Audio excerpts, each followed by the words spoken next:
Hey, John from the Launchpad control room here. Can you use bleach to clean mold? The answer is yes. Let's talk about it. Well, the short answer is yes. It might not be the smartest thing you've ever done.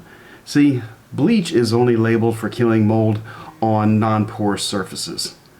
Even the EPA, the CDC, and WebMD doesn't recommend using bleach on non-porous surfaces.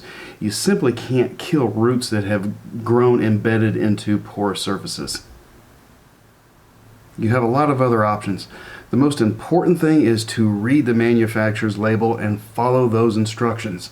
This is critical because bad things can happen when you don't follow manufacturer's application. Now, if your mold came from a flood, well, you know what happened and where it came from, and unfortunately the answer is not going to be an easy one, and it's not going to be an inexpensive one.